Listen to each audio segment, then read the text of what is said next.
আসসালামু আলাইকুম ওরহমতুল্লাহি ওয়া বারাকাতুহু।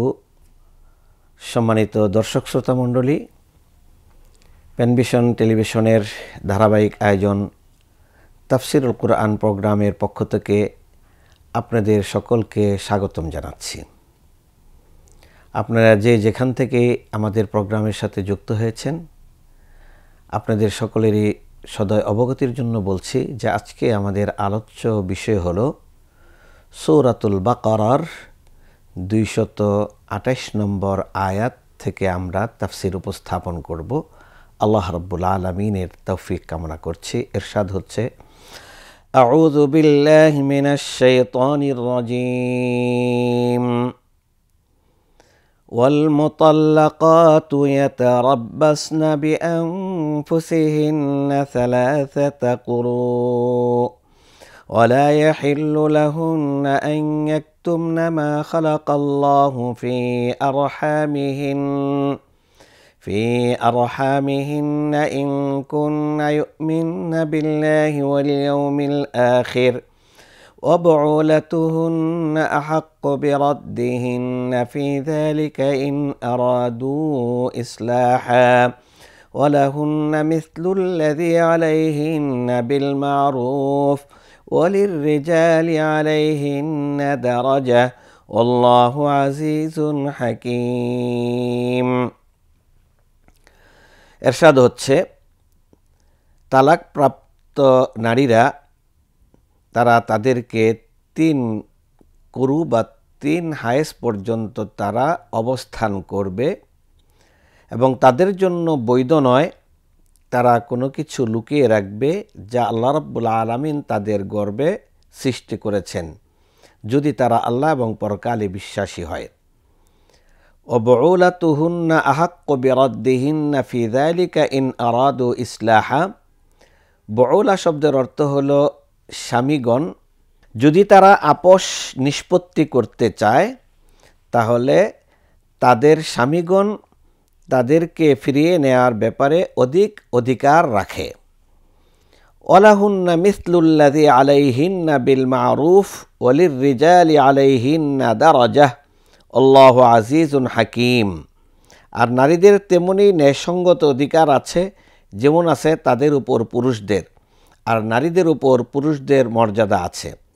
আল্লাহু আজিজুন হাকীম, আর নিশ্চয় আল্লাহ রাব্বুল আলামিন মহাপরাক্রমশালী প্রজ্ঞাময়। এই আয়াতে আমরা কয়েকটা বিষয় আলোচনার দাবি রাখে। 1 নম্বর দাবি রাখে হলো তালাক এর ব্যাপারে ইসলামের মতামত কি। প্রথমত, বিয়ে একটি বন্ধনের নাম। এই বন্ধনটি অন্যান্য বন্ধনের চেয়ে ভিন্নতর এজন্য যে সাধারণ বন্ধনগুলো আর বিয়ে বন্ধন এটার মধ্যে যেমনি রয়েছে একটা সামাজিক দিক, এমনি রয়েছে একটা আল্লাহ রাব্বুল আলামিনের ইবাদতের দিক, এমনি রয়েছে এর মধ্যে একটা পারিবারিক দিক। তাই এই দিকগুলোকে সামনে নিয়ে একটা বিয়ে সম্পাদিত হয়। এই সম্পাদিত বিয়ে সাধারণ বন্ধনের মতো বিচ্ছিন্ন করা এবং অন্যান্য বন্ধন বিচ্ছিন্ন করা এক পর্যায়ের অন্তর্ভুক্ত হয় না, কারণ এই বন্ধনের সাথে রয়েছে 2টা ব্যক্তির জীবনের যেমন সম্পর্ক, এমনিভাবে যাদের সন্তান রয়েছে সন্তান সন্ততিদের জীবনের সম্পৃক্ততা, পরিবারের সম্পৃক্ততা। তাই এই বন্ধনকে স্বাভাবিকভাবে বিচ্ছিন্ন করার আগে ইসলাম আরে অনেকগুলো দায়িত্ব কর্তব্য দিয়েছে। সূরা নিসা আল্লাহ রাব্বুল আলামিন বলে দিয়েছেন, যদি তোমাদের মধ্যে গরমিল পরিলক্ষিত হয় তাহলে তোমরা পারস্পরিকভাবে, স্বামীদের জন্য অনেকটাই কর্তব্য করে দিয়েছে যে তোমরা পারস্পরিকভাবে কাউন্সিলিং করবে অথবা কোনো ব্যক্তির মাধ্যমে কাউন্সিলিংয়ের মাধ্যমে এই সমস্যা থেকে উত্তরণের ব্যবস্থা করবে। এরপরে যদি স্ত্রীর মধ্যে দোষ পরিলক্ষিত হয়, সে তার স্বামীর সংসার করতে অনাগ্রহী হয় অথবা আনুগত্যতা মেনে নিতে তার ব্যাপারে অসম্মতি দেখায়, তাহলে তাকে বিভিন্নভাবে সম্মত করার উদ্যোগ গ্রহণ করার ইসলাম বলে দিয়েছে। পরিশেষে যদি তাতেও তুমি সফল না হও তাহলে ভিন্ন বিছানায় ঘুমাতে পারো, কথাবার্তা সাময়িকভাবে কিছুটা সংকুচিত করা যেতে পারে। পরিশেষে যদি এগুলোতে নিজেদের মধ্যেকার সম্পর্ক সুদৃঢ় সুসংহত না হয়, তাহলে সালিশের মাধ্যমে আপোস করার একটা ব্যবস্থা বা উদ্যোগ গ্রহণ করতে বলা হয়েছে। এরপরেও যদি কোনো উদ্যোগে এখানে ফলপ্রসূ না হয়, তাহলে ইসলাম এই বন্ধন থেকে মুক্ত হওয়ার জন্য একটা পথ খোলা রেখেছে। আমাদের জানতে হবে যে এই পথটার নামই হলো তালাক। তালাকের পরিচয় আমরা পরে বলবো। তালাক নিয়ে আমরা বিস্তারিত কথা আরেকটু পরের পয়েন্টে আসছি। এখানে তালাকের পর্যায়গুলো নিয়ে আমি প্রথম কথা হলো, ইসলাম তালাক এর বিধানটার ব্যাপারে বলে দিয়েছে আবগাদুল মুবাহাতি ইলাল্লাহি আত-তালাক। যে সকল বৈধ বিষয় রয়েছে তার মধ্যে সবচেয়ে অপ্রিয় এবং অপছন্দনীয় বিষয় এবং বিধানের নাম হলো তালাক। কারণ এই বিধানের মাধ্যমে দুইটা ব্যক্তির মধ্যকার সংগঠিত সম্পর্কের বিচ্ছেদ ঘটে যাচ্ছে। এই বিচ্ছেদটা যেন তাড়াহুড়া করে হুট করে এটাকে রাগত স্বরে সংগঠিত না করা হয়, এজন্য ইসলাম এই বিচ্ছেদটাকে বাস্তবায়নেরও অনেকগুলো স্টেপ দিয়েছে এবং অনেকগুলো স্তর দিয়েছে, যাতে করে মানুষের রাগ প্রশমন হওয়ার মতো সুযোগ সেখানে তৈরি হয়। তাই এই ক্ষেত্রে তালাকের ক্ষেত্রে ইসলাম বলে দিয়েছে যে তুমি তালাক দিতে পারবে, তবে তালাকের ক্ষেত্রে সবচেয়ে শ্রেষ্ঠ এবং সুন্দর উত্তম তালাক হলো তুমি তোমার স্ত্রীকে যেই তুহুরে, অর্থাৎ যখন সে ঋতু থেকে পবিত্র হবে তখন তুমি যে তালাক দিবে, যেই তুহুর অবস্থায়, পবিত্র অবস্থায়, সেই তুহুরে তোমার সাথে তার শারীরিক সম্পর্ক হয়নি এমন তুহুরে তুমি তালাক দিবে। এটার একটা হিকমাও রয়েছে যে এমন তুহুরে তালাক দিলে স্ত্রী দীর্ঘ সময়, মানে 3 হায়েস পর্যন্ত তো তাকে অবস্থান করতে হবে তালাকের পরে ইদ্যত পালনের জন্য, তাতে যেন তার ইদ্যতটা অনেক দীর্ঘায়িত না হয়ে যায়। দ্বিতীয়ত ইসলাম এখানে স্টেপের ক্ষেত্রে আরও বলে দিয়েছেন যে তুমি তালাক দেওয়ার পরে একটা ইদ্যত পালনের বিধান ইসলাম দিয়েছে, যাতে করে এই ইদ্যতের মধ্যে অথবা তুহুরের মধ্যে তালাক দিতে গিয়ে একটা লম্বা টাইম পাওয়া যায়, আর এই টাইমের মধ্যে তালাকের দেওয়ার যে কারণ সৃষ্টি হয়েছিল সেটা মীমাংসা এবং সমাধান হয়ে যেতে পারে, আবার তারা পারস্পরিক নিজেদের মধ্যে বোঝাপড়া করে নিতে পারে। এরপরে ইসলাম এখানে আরও একটা ধাপ এখানে দিয়েছে, সেটা হলো তালাক দেওয়ার ক্ষেত্রে তাকে অনেকগুলো স্তর দিয়েছেন যে তুমি তালাক দেওয়ার ক্ষেত্রে 1 তালাক দাও। 1 তালাক দিলে তুমি আবারও এই ইদ্যতের মধ্যে তোমার স্ত্রীকে তুমি আবার একান্ত করে নিতে পারবে, ফিরে নিতে পারবে, তালাক প্রত্যাহার করতে পারবে। এরপরে যদি তোমার তালাক 1 তালাক দাও, তাহলে দেখা যাবে যে ইদ্যত অতিক্রান্ত হওয়ার পরেও তোমরা আবার নিজেরা বিয়ে নবায়ন করে নিয়েও সংসার করার সুযোগ পাবে। পরিশেষে ইসলাম আবার বলে দিয়েছে তালাকের তুমি 2টা সুযোগ পাবে তোমার স্ত্রীকে ফিরিয়ে নেওয়ার। এই 2টা সুযোগ যদি তুমি গ্রহণ করো তাহলে সেটা হবে তোমার জন্য কল্যাণকর, আর যদি গ্রহণ না করে তুমি এই ইদ্যতরত অবস্থায় 3য় তালাক দিয়ে ফেলো, তাহলে চূড়ান্তভাবে তোমার স্ত্রী তোমার কাছ থেকে বিচ্ছিন্ন হয়ে যাবে। তাকে ফিরিয়ে নিয়ে আসা অথবা তার সাথে ইদ্যত চলে যাওয়ার পরে বিবাহ বন্ধনকে আবার নবায়ন করারও সুযোগটা হাতছাড়া হয়ে যাবে। তো প্রিয় ভাইরা, যে তালাকের এই বিষয়টিকে ইসলামে বিধান হিসাবে দিয়েছে ঠিকই, কিন্তু ইসলাম এই বিষয়টাকে কখনো পছন্দের দৃষ্টিতে দেখেনি এবং এটাকে উৎসাহিত করেনি, নিরুৎসাহিত করেছে। এবং তালাক যেন সমাজে না হয় বা কম হয়, এই বিষয়টির ব্যাপারে ইসলাম অত্যন্ত বেশি গুরুত্ব আরোপ করেছে। এবার আসুন আমরা একটু জেনে নিই যে কোরআনের প্রথম আয়াতে এখানে অল মোতাল্লাকাত, মোতাল্লাকা ব্যবহার করা হয়েছে। মোতাল্লাকাত বহু বচন ব্যবহার করেছেন আল্লাহ রাব্বুল আলামিন। মোতাল্লাকাত মানে হলো তালাকপ্রাপ্ত মহিলারা, ইয়াতারাব্বাসনা অবস্থান করবে তারা, ইদ্যত পালন করবে তারা, সালাসাতা কুরু 3 হায়েস পর্যন্ত, 3 মাসিক পর্যন্ত তারা অবস্থান করবে, ইদ্যত পালন করবে। মানে ইদ্যত হলো মহিলারা তালাকের পরে যেই সময় অবস্থান করে থাকে, বিভিন্ন মহিলাদের বিভিন্ন ধরনের সময়ের দৃষ্টিকোণ থেকে ইদ্যত হয়ে থাকে, সেটা আমরা এখনই আলোচনা করব। তো এর আগে আমরা বলতেছি ইদ্যতের বিষয়টা নিয়ে আমরা প্রথমে বলতেছি যে ইদ্যতের দৃষ্টিকোণ থেকে মহিলারা বিভিন্ন ভাগে বিভক্ত, 5 ভাগে আমরা বিভক্ত করতে পারি। এইখানে যে মহিলাদের ইদ্যতের কথা বলা হয়েছে তারা হলো তালাকপ্রাপ্তা, বয়স্ক এবং গর্ভধারিণী নয়, অথবা তার মাসিক বন্ধ হয়ে গিয়েছে, অপ্রাপ্ত বয়স্কা, মাসিক হয়নি এমন নারী নয়, তাদের কথা বলা হয়েছে। অর্থাৎ যেই মহিলা স্বামীর সাথে সংসার করছে এবং সে প্রাপ্ত বয়স্কা এবং সে গর্ভধারিণী নয়, তার গর্ভে কনসেপ্ট করেনি সন্তান, এবং সে ঋতু বন্ধ হয়ে গিয়েছে এমন বয়সে উপনীত হয়নি, অথবা ঋতু শুরু হয়নি এমন শৈশবেও নেই, এমন মহিলার ক্ষেত্রে এই আয়াতে বলা হয়েছে তাদের ইদ্যত হলো সালাসাতা কুরু, 3 হায়েস পর্যন্ত, 3 মাসিক পর্যন্ত তারা ইদ্যত পালন করবে। তাহলে এটা এক ধরনের মহিলার কথা আমরা পাইলাম যে যাদেরকে 3 হায়েস পর্যন্ত ইদ্যত পালন করার কথা বলা হলো। দ্বিতীয় প্রকার নারী হলো তালাকের দৃষ্টিকোণ থেকে তারা যাদেরকে বিয়ের পরে স্বামী স্ত্রীর সাথে সংসার হয়নি, মিলন হয়নি, নির্জন সহবাস হয় বা নির্জন একত্রে থাকা হয়নি, কিন্তু আগ্ধ হওয়ার পরই তাদের মধ্যে বিচ্ছেদ হয়ে গিয়েছে, টেলিফোনে বিয়ে হয়েছে অথবা বিদেশ থেকে বিয়ে হয়েছে, অথবা আগ্ধ হয়েছে, পরবর্তীতে তারা বা অনেকটা রেওয়াজ রসম অনুসরণ করতে গিয়ে দেখা যায় যে তাদের মধ্যে এখনও পারিবারিকভাবে আনুষ্ঠানিকতার মাধ্যমে তারা এখনও একত্রিত হওয়ার সুযোগ পায়নি। তাহলে এই জাতীয় মহিলাদেরকে যদি কেউ তালাক দেয়, তাহলে সেই তালাকের ক্ষেত্রে এই মহিলার ইদ্যত নাই। অর্থাৎ যেখানে তালাক দিবে তখনই সে স্বামীর বন্ধন থেকে মুক্ত হয়ে আবার নতুনভাবে অন্য জায়গায় বিয়ে শাদীর জন্য সে নিজেকে প্রস্তুত করতে পারবে। এটা সূরা আল আহজাবের 49 নম্বর আয়াতে আল্লাহ বলতেছেন, ইয়া আইয়ুহাল্লাযীনা আমানু ইযা নাকাহতুমুল মুমিনাত সুম্মা তাল্লাকতুমুহুন্না মিন ক্বাবলি আন তামাসসুহুন ফামা লাকুম আলাইহিন্না মিন ইদ্দাতিন তা'তাদ্দুনাহা।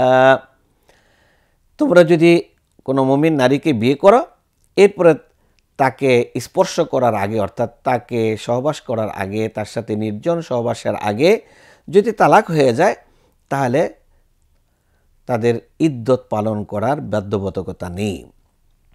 এটা হলো দ্বিতীয় প্রকার নারী ইদ্যতের দিক থেকে, মানে যাদের ইদ্যত নেই। আর যাদের 3 হায়েস বা 3 ঋতু পর্যন্ত ইদ্যত, তারা হলো প্রথম শ্রেণীর নারী। 3 নম্বর হলো তালাক প্রাপ্তা নারী, কিন্তু সে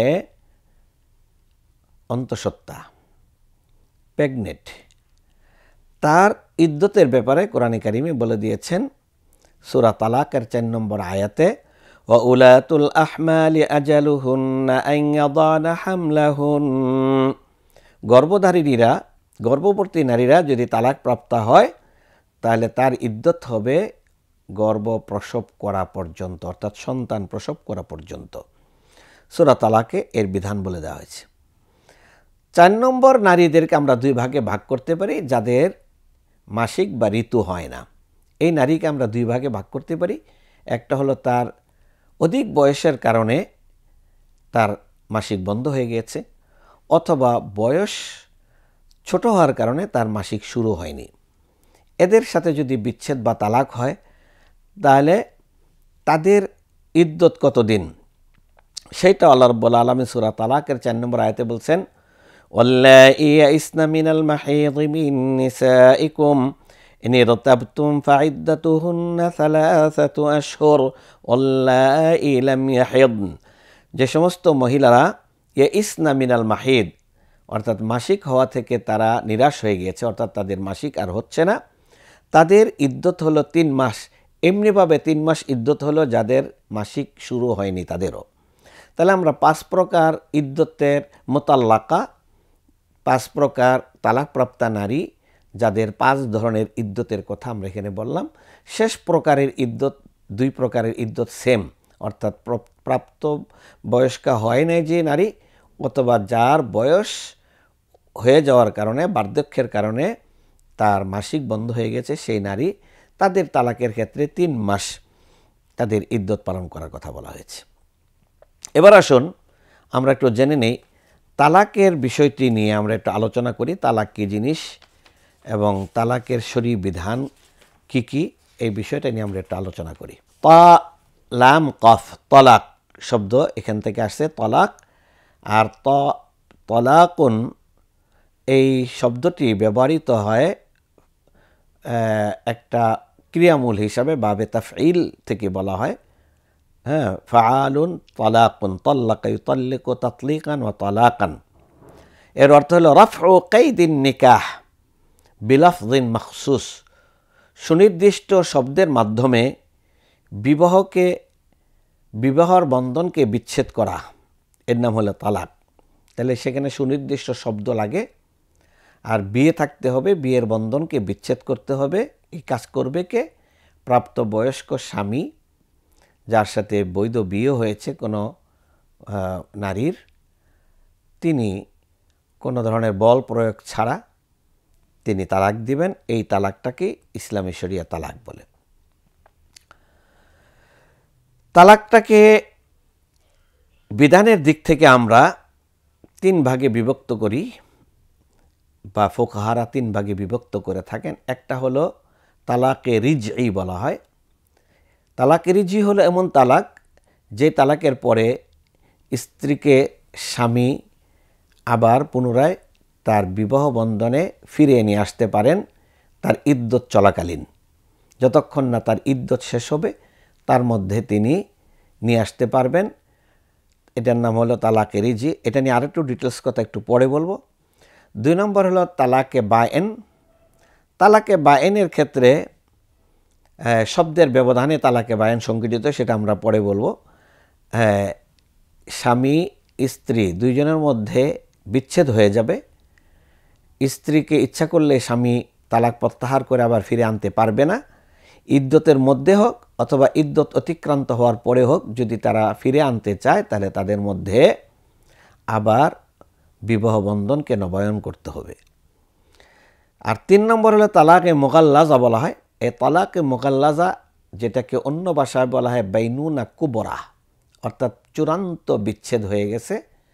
তালাকের 2টা অপশন যদি কেউ হারিয়ে ফেলে, তৃতীয়বার তালাক দেয়, তাহলে এটাকে বলা হয় তালাকে মুগাল্লাওয়া, অর্থাৎ তার উপর কঠিন তালাক আরোপ করা হয়েছে, যে তালাকের মাধ্যমে সে তার কাছ থেকে স্থায়ীভাবে বিচ্ছেদ হয়ে গেছে। এই তালাকের ক্ষেত্রে স্ত্রীকে ইদ্যতের মধ্যে বা ইদ্যত পরবর্তীতে কোনো অবস্থাতেই ফিরে আনার আর সুযোগ নেই, বিবাহ বন্ধন নবায়নের সুযোগ নেই। এক্ষেত্রে এই স্বামীর ঘর যদি করতে চায়, একটা সুযোগ আছে, সেই সুযোগটি খুব কঠিন। সে সুযোগ হলো এই স্ত্রী অন্য জায়গায় তার স্বাভাবিক পদ্ধতিতে বিয়ে হবে, বিয়ের পরে সেখানে যদি তার ঘর সংসার বিচ্ছেদ হয় অথবা সেখানে যদি তার স্বামী মারা যায়, তাহলে এই স্বামী আবার ইচ্ছা করলে এই মহিলা পূর্বের স্বামীর সাথে বিবাহ বন্ধনে আবদ্ধ হতে পারে। এগুলো মোটামুটি আমরা বিধানের দিক থেকে তালাককে 3 ভাগে বিভক্ত করলাম। আর গুণের দিক থেকে তালাকটা 3 ভাগে বিভক্ত। আবার গুণ মানে তালাক, কোন প্রকারের তালাক উত্তম, কোনটা সুন্নত, কোনটা অনুত্তম, এই দৃষ্টিকোণ থেকে তালাক 3 প্রকার। 1 নম্বর তালাক বলা হয় আহসান তালাক, মানে সবচেয়ে উত্তম তালাক। তালাকের ক্ষেত্রে উত্তম তালাক রয়েছে। সে উত্তম তালাক হলো স্ত্রীকে 1 তালাক দিবে এবং স্ত্রীকে এমন তুহুরে, মাসিক থেকে পবিত্র হওয়ার পরে তালাক দিবে যেই তুহুরে স্বামী স্ত্রীর মধ্যে নির্জন সহবাস হয়নি। এই 1 তালাক দিয়ে তাকে বিবাহ বন্ধন থেকে বিচ্ছিন্ন করবে। এই তালাকটাকে আহসান তালাক, উত্তম তালাক বলা হয়। 2 নম্বর তালাক হলো সুন্নতি তালাক বা হাসান তালাক। হাসান মানে এটা উপরের চেয়ে আরেকটু মানে কম উত্তম। এই তালাক হলো 3 ধরনের মহিলাদের ক্ষেত্রে কার্যকর হয়। 1 তালাক দিবে এমন মহিলাকে, যে মহিলা বিয়ের পরে স্বামীর সাথে তার কোনো রিলেশন হয়নি, নির্জনে বাস হয়নি, তাকে 1 তালাক দিয়ে রেখে দিবে তুহরের মধ্যে, তার ঋতু পবিত্রতা হওয়ার পরে যে তুহরে তার সহবাস হয়নি। 2 নম্বর হলো হাসান তালাক বা সুন্নতি তালাক। হাসান বা সুন্নতি তালাক বলা হয় যে স্ত্রী স্বামীর সাথে তার নির্জনে বাস বা সংসার হয়নি এমন স্ত্রীকে এক তালাক প্রদান করা এমন তুহুরে বা এমন পবিত্রতা অবস্থায় হায়েজের পরে যে হায়েজে স্ত্রীর সাথে তার সহবাস হয়নি। 2 নম্বর হলো যে সকল স্ত্রীদের সাথে স্বামীর সংসার হয়েছে সেই স্ত্রীদেরকে 3 তালাক দিবে, তবে এক এক পবিত্রতা হায়েজে অতিক্রম হওয়ার পরে এক এক তুহুরে এক এক তালাক দিবে। এমনিভাবে অপ্রাপ্ত বয়স্কা স্ত্রী অথবা বয়সের কারণে যাদের মাসিক বন্ধ হয়েছে তাদেরকে 3 মাসে 3 তালাক দেয়া, এই তালাককে হাসান তালাক বলে। আর 3 নম্বর হলো বিদআতি তালাক। বিদআতি তালাক হলো একসাথে 3 তালাক দেয়া অথবা একাধিক তালাক একসাথে দিয়ে দেয়া, একই মজলিসে অথবা একসাথে কাছাকাছি সময় একসাথে 3 তালাক দেয়া, তালাকের ক্ষেত্রে সময়ের ব্যবধান না করা এবং এমন তুহুরে তালাক দেয়া যেই তুহুরে স্বামী স্ত্রীকে আর ফিরিয়ে আনে না বা রুজাত করে না, তাহলে এটাকে বলা হয় বিদআতি তালাক।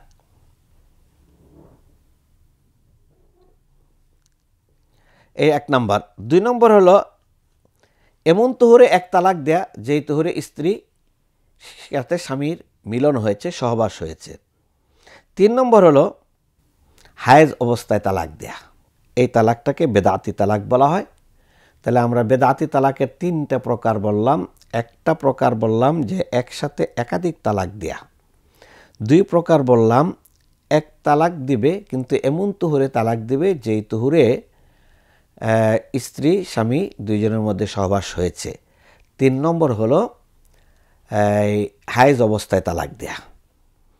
তাহলে এই হায়েজ অবস্থায় তালাক দেওয়ার ক্ষেত্রে করণীয় হলো স্ত্রীকে আবার ফিরিয়ে আনবে, সে পবিত্র পরিচ্ছন্ন হইলে আবার তাকে তালাক দিবে। প্রিয় ভাইরা, তাহলে আমরা তালাকের বিভিন্ন ধরন এবং প্রকার আমরা এখানে আলোচনা করলাম। তাহলে প্রথম প্রকার আলোচনা করলাম হুকুমের দিক থেকে তালাক 3 প্রকার, রিজঈ তালাক, বায়েন তালাক, মুগাল্লাজা তালাক। 2 নম্বর আমরা আলোচনা করলাম এই গুণাবলীর দিক থেকে তালাক 3 প্রকার, একটা হলো আহসান তালাক, আরেকটা হলো হাসান বা সুন্নতি তালাক, আরেকটা হলো বিদআতি তালাক। 3 নম্বর হলো শব্দের বিবেচনায় তালাক 2 প্রকার, একটা হলো তালাকে সরিহ বলা হয় যেখানে তালাক শব্দটি থাকবে, আরেকটি হলো তালাকে কিনায়া বা ইঙ্গিতবাচক শব্দ ব্যবহার করে তালাক দেয়া। তো তালাকে সরি যেখানে হবে সেখানে তো তালাকের সংখ্যার এতক্ষণ যা আলোচনা করলাম সেটার বিবেচনায় তাকে ফিরে আনার একটা অধিকার থাকে। আর তালাকে কেনায়ার মাধ্যমে যেটা আমরা বললাম বায়েন তালাক হয় 2 নম্বর তালাক, যেটা আকসামুত তালাকের মধ্যে বা প্রকারভেদের মধ্যে আমরা বলেছি, সেখানে স্ত্রীকে ফিরে আনার কোনো অধিকার থাকে না, বিবাহ নবায়ন করার অধিকার থাকে। সেই অধিকারটা সেখানে স্বামী প্রয়োগ করার মানে তালাক ফিরে আনার অধিকার আর থাকবে না। আমরা জানি যে ইসলামী শরিয়া তালাকের অধিকার দিয়েছে স্বামীকে, স্ত্রীকে দেয়নি। কেন? স্বামী তার বুদ্ধি, বিচক্ষণতা, তার নিজেকে নিয়ন্ত্রণ করা ইত্যাদির ক্ষমতা স্বামীর মধ্যে বেশি থাকবে, এটা ইসলাম বলে।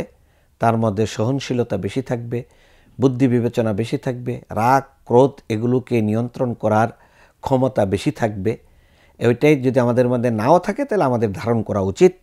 এবং এই জন্য ইসলামী শরিয়া তালাকের অধিকারটা স্বামীকে দিয়েছে, স্ত্রীকে দেয়নি।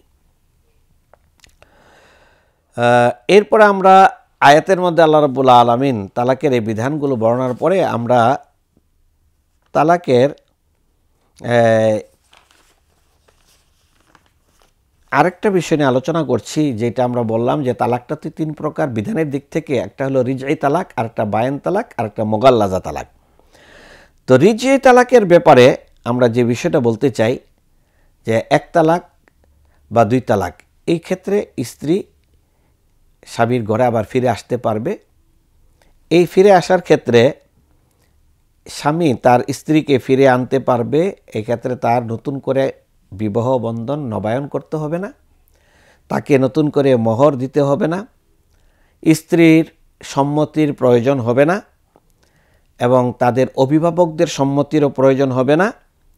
সাক্ষীও শর্ত না, তবে সাক্ষীটা এজন্য দরকার যে পরবর্তীতে এই বিষয়টা নিয়ে যেন কোনো ধরনের নিজেদের মধ্যে কোনো ভুল বুঝাবুঝি অথবা সমস্যা সৃষ্টি না হয়, এই জন্য সাক্ষী সেখানে গুরুত্বপূর্ণ করা হয়ে দিয়েছে। এই জন্য সাক্ষী সেখানে ইসলামী শরিয়া গুরুত্বপূর্ণ বলে আখ্যায়িত করেছে। কোরআনে কারিমে আল্লাহ বলছেন অবউলাতুহুন্না আহাক্কু বিরাদ্দিহিন্না। এখানে এই আয়াতে আল্লাহ রাব্বুল আলামিন বলছেন তাদের স্বামীরাই তাদেরকে ফিরিয়ে নেওয়ার অধিকার রাখে। তাহলে স্বামীরা স্ত্রীদেরকে ফিরে আনার অধিকার রাখবে, এইটাই হলো ইসলামের বিধান। তালাক রিজির ক্ষেত্রে স্বামী যদি স্ত্রীকে ফিরে আনতে চায় তাহলে সে বলবে যে আমি আমার স্ত্রীকে আবার আমার বিবাহ বন্ধনে ফিরিয়ে নিয়ে আসলাম।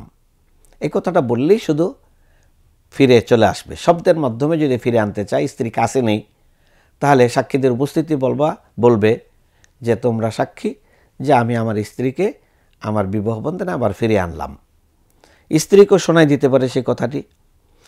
আর কার্যকলাপের মাধ্যমে ফিরে আনতে পারে, অর্থাৎ স্ত্রীকে যদি জড়ায় ধরে, স্ত্রীকে যদি চুম্বন করে অথবা তার সাথে যদি সহবাস করে, এটাই মা আবু হানিফা বলেছেন এর মাধ্যমেও তালাক উইথড্র হয়ে যায় এবং স্ত্রী তার বিবাহ বন্ধনে আবার ফিরে চলে আসে। তাহলে এই আয়াতে আমরা দ্বিতীয় যে অংশটি পাই ওয়ালাহুন্না মিসলুল্লাযী আলাইহিন্না বিল মারুফ ওয়ালির রিজালি আলাইহিন্না দারাজাহ আল্লাহু আজিজুন হাকিম। ওয়ালাহুন্না মিসলুল্লাযী আলাইহিন্না বিল মারুফ, এইটা একটা বিধান পাই আমরা এখানে। আরেকটা বিধান পাই ওয়ালা ইয়াহিল্লু লাহুন্না আন ইয়াকতুমনা মা খালাকাল্লাহু ফি আরহামিহিন্না ইন কুননা ইউমিননা বিল্লাহি ওয়াল ইয়াউমিল আখির। এখানে আল্লাহ রাব্বুল আলামিন স্ত্রীদেরকে বলেছেন যে তুমি যখন তালাক প্রাপ্তা হবে তখন তোমার গর্ভে কি রয়েছে এই বিষয়টি তুমি লুকাবে না। তুমি কি হায়েজ অবস্থায় আছো, নাকি তোমার গর্ভে সন্তান রয়েছে, তুমি এখন অন্তঃসত্ত্বা রয়েছ, প্রেগনেন্ট রয়েছ, অথবা তুমি কোন অবস্থায় আছো, এই বিষয়টি সম্পর্কে লুকানো এটা তোমার জন্য হারাম। কেন হারাম? কারণ এই বিষয়টার সাথে সম্পৃক্ততা রয়েছে আগামী দিনের বংশ পরাক্রমা।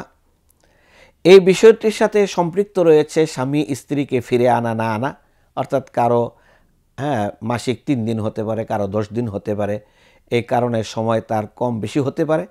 তাই স্ত্রীকে বলে দেওয়া হয়েছে তোমার সময়সীমাটা, তোমার মাসিক ঋতু, এই বিষয়টা নিয়ে তুমি যেন কোনো বিষয় না লুকাও, অথবা তোমার গর্ভে স্বামীর সন্তান রয়েছে এই বিষয়টার জন্য তুমি না লুকাও।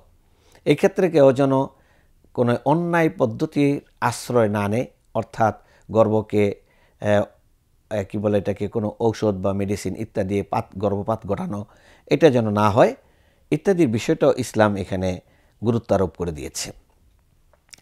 এরপরে আল্লাহ রাব্বুল আলামিন দ্বিতীয় যে বিষয়টা বলেছেন ওয়ালির রিজালি আলাইহিন্না দারাজাহ আল্লাহু আজিজুন হাকিম। তাহলে এখানে ওয়ালাহুন্না মিসলুল্লাযী আলাইহিন্না বিল মারুফ, বিবাহ বন্ধনে আবদ্ধ হওয়ার পরে স্বামী স্ত্রী একে অন্যের উপরে যে অধিকার রয়েছে এই আয়াতটিতে সে অধিকারের বর্ণনা দেওয়া হয়েছে। আয়াতটিতে কিছুটা আমরা তাফসীরের ক্ষেত্রে আমরা বলতে পারি এইভাবে ওয়ালাহুন্না আলার রিজালি মিনাল হুকুক মিসলুল্লাযী লিররিজালি আলাইহিন্না মিনাল হুকুক ওয়াল ওয়াজিবাত, অর্থাৎ নারীদের জন্য স্বামীদের উপর এমন অধিকার এবং কর্তব্য রয়েছে যেমন অধিকার এবং কর্তব্য স্ত্রীদের জন্য রয়েছে তাদের স্বামীদের প্রতি। একে অপরের প্রতি অধিকার কর্তব্য পারস্পরিক রয়েছে। শুধু একতরফা আমরা বলবো না যে স্বামীর জন্য এই করণীয়, স্ত্রীর জন্য কোনো করণীয় নাই, আবার এটাও বলবো না স্ত্রীর জন্য এই কর্তব্য বা করণীয়, স্বামীর জন্য কোনো কর্তব্য বা করণীয় নেই। কারণ বিদায় হজ্জের ঐতিহাসিক ভাষণে বিশ্বনবী মুহাম্মদুর রাসূলুল্লাহ সাল্লাল্লাহু আলাইহি ওয়াসাল্লাম স্বামী স্ত্রীর অধিকারের ব্যাপারে বলছেন আলা ইন্না লাকুম আলা নিসাইকুম হাক্কা ওয়া লিনিসাইকুম আলাইকুম হাক্কা, তোমাদের স্ত্রীদের প্রতি তোমাদের দাবি রয়েছে সেই দাবিগুলো তোমরা পূরণ করো। এমনিভাবে তোমার স্ত্রীরা তোমাদের স্বামীদের প্রতি তোমাদের যে দাবি রয়েছে সেই দাবিগুলো তোমরা পূরণ করবা। এরপর আল্লাহ রাব্বুল আলামিন বলছেন ফাহাক্কুকুম আলাইহিন্না, তোমাদের ওই দাবিগুলো তোমাদের স্ত্রীদের প্রতি হলো যে তারা তোমাদের বিছানাকে কলুষিত করবে না, অর্থাৎ সেখানে অন্য কোনো অপরিচিত পুরুষকে স্থান দিবে না, এবং তোমাদের ঘরে যাদের প্রবেশ তোমাদের স্বামীরা অপছন্দ করে তাদেরকে আসতে দিবে না। এমনিভাবে স্ত্রীদের কি কি দাবি রয়েছে স্বামীদের প্রতি, স্বামীদের কি দাবি রয়েছে স্ত্রীদের প্রতি এটা বললাম, এবং স্ত্রীদের কি দাবি রয়েছে স্বামীদের প্রতি, তার দাবি হলো আনতুহসিনু ইলাইহিন্না ফি কিসওয়াতিহিন্না ওয়া তুআমিহিন্না, তাদের ন্যায়সঙ্গতভাবে তাদের বরণ পোষণ দেয়া, যত্ন নেয়া, আদর্শ হাক করা, তাদের খোঁজ খবর রাখা, বৈবাহিক দায়িত্বগুলো পালন করা, এগুলো ইসলাম তাদেরকে অধিকার দিয়েছেন। আয়াতের লাস্টে গিয়ে আল্লাহ বলছেন অলির রিজালি আলাইহিন্না দারাজা, তবে স্ত্রীদের প্রতি স্বামীদের মর্যাদা বেশি রয়েছে। এই যে দারাজা বা এক দরজা এক স্তর বেশি রয়েছে এই কথাটা বলেছেন, এই কথাটার ব্যাখ্যা আমরা কিভাবে করতে পারি? আমরা মুফাসসিরিনদের বক্তব্যগুলো আমরা ঘাটলে দেখতে পাই, সে বক্তব্যে তারা বলেছেন এইটা হলো সম্মানের মর্যাদা নয়, স্বামীর মর্যাদা স্ত্রীর উপর, এই মর্যাদাটা হলো দায়িত্বের মর্যাদা।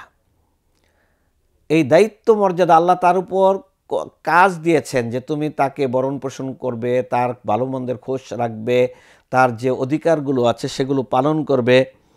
এটি কোরআনে কারিমে আল্লাহ রাব্বুল আলামিন বলে দিয়েছেন। এটাকে ইসলামী শরিয়া বলেছে দারাজাতু তাকলিফ, তাকে কষ্ট দেওয়ার দায়িত্ব।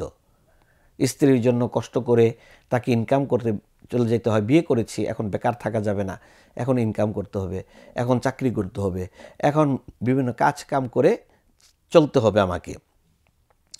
স্ত্রীর ভরণ পোষণ দেওয়া স্বামীর কর্তব্য, সেটা সে যেভাবে পারে শ্রম দিয়ে হোক, রিক্সা চালিয়ে হোক, অথবা সে ভিক্ষা করে হোক, মানে তার ভরণ পোষণের দায়িত্ব স্ত্রীর স্বামীকে দিতেই হবে। এইটা হলো দারাজাতু তাকলিফ। দারাজাতু তাশরিফ নাই শুধু যে আমি সরি ঘুরাবো, আমি নির্দেশ দিব, তা আমি তার উপর গলাবাজি করব, এই দায়িত্ব নয়। আল্লাহ রাব্বুল আলামিন সূরা নিসায় বলে দিয়েছেন আর রিজালু কাওয়ামুন আলান নিসা বিমা ফাদ্দালাল্লাহ, নারীদের উপর পুরুষদের কর্তৃত্ব রয়েছে। এই কর্তৃত্ব আল্লাহ রাব্বুল আলামিন কেন দিয়েছেন? এই কর্তৃত্বটা অত্যন্ত গুরুত্বপূর্ণ। একটা নারী অত্যন্ত অসহায় যদি তার সাথে যদি একজন পুরুষের কর্তৃত্ব সম্পৃক্ত না হয়। একজন নারীকে নিয়ে অনেক সমাজের অনেক মানুষই বিভিন্ন ধরনের কথা বলার সুযোগ পায় যদি একজন পুরুষের কর্তৃত্ব তার সাথে সম্পৃক্ত না হয়। একজন নারী সেই সমাজে অবলা হিসাবেই স্বীকৃতি পায় যে সমাজে একটা নারী তার পুরুষের সাথে তার সম্পৃক্ততা তৈরি না হয়। তাহলে পুরুষ তার বাবা হোক, সে তার আশ্রয়দাতা হবে, তার ভাই হোক আশ্রয়দাতা হবে, স্বামী হোক সেটা হবে অত্যন্ত নিরাপদ এবং অত্যন্ত গুরুত্বপূর্ণ আশ্রয়দাতা। এখানে আল্লাহ রাব্বুল আলামিন এই কর্তৃত্বের পরে আরেকটা কর্তৃত্বের কথা বলেছেন যে একে অন্যের মর্যাদা, সমাজের মধ্যে কে ভালো মন্দ, আল্লাহর কাছে কে ভালো মন্দ, জান্নাতের জন্য কে ভালো মন্দ, এইটার জন্য কিন্তু কোনো আলাদা মর্যাদা স্ত্রীর উপর স্বামীকে দেওয়া হয়নি। সেটা দেওয়া হয়েছে ইন্না আকরামাকুম ইনদাল্লাহি আতকাকুম, তাকওয়ার মানদণ্ডে এই মর্যাদা আল্লাহ রাব্বুল আলামিন দিয়েছেন। প্রিয় ভাইরা, তাহলে অলির রিজাল আলাইহিন্না দারাজা আল্লাহু আজিজুন হাকিম, আল্লাহ রাব্বুল আলামিন পরাক্রমশালী প্রজ্ঞাময়। আল্লাহ রাব্বুল আলামিন আয়াতে আমাদের যে সমস্ত গাইডলাইন দিয়েছেন, যে আলোচনা আমরা করেছি, সে আলোচনার উপর ভিত্তি করে আল্লাহ আমাদের জীবনে তালাকের বিষয়টাকে যেন আমরা সহনীয় পর্যায়ে এই সমাজে আমরা অনেকটা একেবারে নির্মূল করতে পারি, পারিবারিক লাইফটা যেন আমরা অত্যন্ত গুরুত্বপূর্ণ করতে পারি, এই বিষয়টা প্রতি আমাদের বেশি গুরুত্ব দেওয়ার দরকার। আমরা অনেক শঙ্কিত এবং অনেক বেশি বিচলিত যে আমাদের এই সমাজে তালাকের প্রবণতা অনেক বৃদ্ধি পেয়ে গিয়েছে। তালাকের হার অনেকে অনেক জরিপে বলে যে 30 থেকে 40%-এরও বেশি নারীদের সংসার বা দাম্পত্য স্বামী পুরুষের মধ্যে দাম্পত্য কলহের জেরে অথবা বিভিন্ন কারণেই বিচ্ছেদ সংঘটিত হয়ে যাচ্ছে, তালাক হয়ে যাচ্ছে। এটা অত্যন্ত অ্যালার্মিং, এটা অত্যন্ত আমাদের জন্য বেদনাদায়ক। কারণ আমাদের উচিত হলো ব্যভিচার, অন্যায়, অপরাধ ইত্যাদি থেকে আমাদের ন্যায়ের দিকে ফিরে আসা। ন্যায়ের দিকে তখনই ফিরে আসতে পারবো যখন আমাদের মধ্যে একটা বৈবাহিক সম্পর্ক, বৈধ সম্পর্ক এটা বিদ্যমান থাকবে, যেটা বিশ্বের অন্যান্য দেশের চেয়ে আমরা মুসলমানরা অনেক বেশি এই ক্ষেত্রে শান্তিতে রয়েছে, যে আমাদের পারিবারিক লাইফ রয়েছে। এই পারিবারিক লাইফের মাধ্যমে আমরা আমাদের জীবনকে পরিচালনা করব, তালাকের প্রবণতা থেকে আমরা নিজেরা ফিরে আসব। আল্লাহ রাব্বুল আলামিন আমাদেরকে সেই তৌফিক দান করুন, আমিন। ওয়া সাল্লাল্লাহু আলা নবিয়িনা মুহাম্মদ ওয়া আলিহি ওয়া সাহবিহি আজমাইন।